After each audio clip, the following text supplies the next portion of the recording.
Okay, so what should we do? How should we put this culture in our children, Because I'm very sure many are listening in, they want to try it, they want to do it, but how do they get into this reading culture that can help them mentally? Oh well, if you or your child isn't into reading or doesn't like reading, Yes. I suggest at least you try creating, or you get 20 minutes in a day. Mm. Go into a book. Yes. Choose a book of your best interest, about what you're interested in. Actually, Yes. the topics that you're interested in. Yes. According, I think to develop that reading mentality or the love of reading, Yes.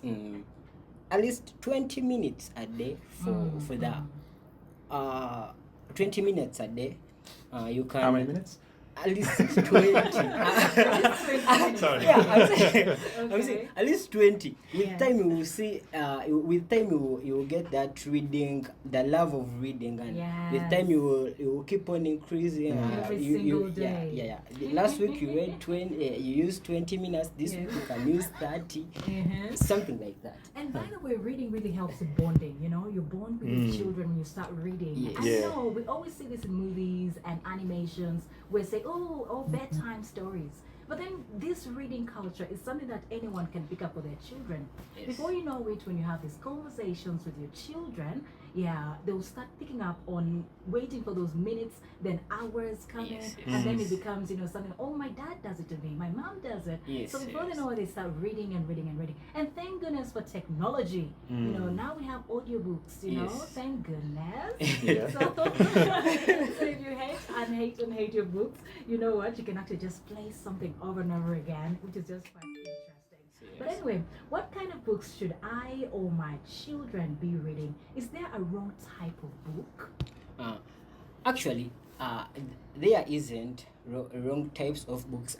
Really? Especially, no, sorry, There sorry. are wrong books. Okay, seriously. Okay, Mm. the only wrong book, the only wrong book, the only wrong book I can say, it is only that book that is difficult to a reader.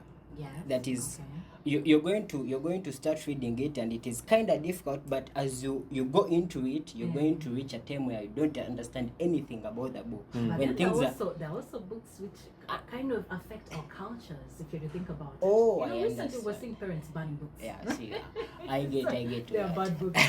But now, what kind of books do you think we should be reading with our children? I think the kind of books you should be reading, you choose books of your own interest, of the topics you're interested in. Yes. I can be interested in technology. Yeah. You can be interested in science. You can be interested in arts, what stuff and stuff. Then how So, about the children? the children, they can. I think children mostly prefer comic books. Yeah. Some should it depends the age. Yeah. But some prefer comic books, Batman stuff. Yeah. But So yeah, when you're choosing a book, choose it as a family.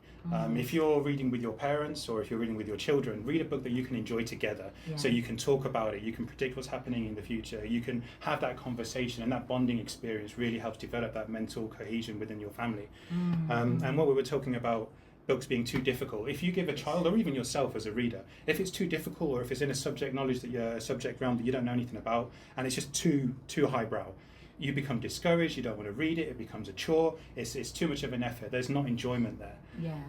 So do be careful when you're doing that. So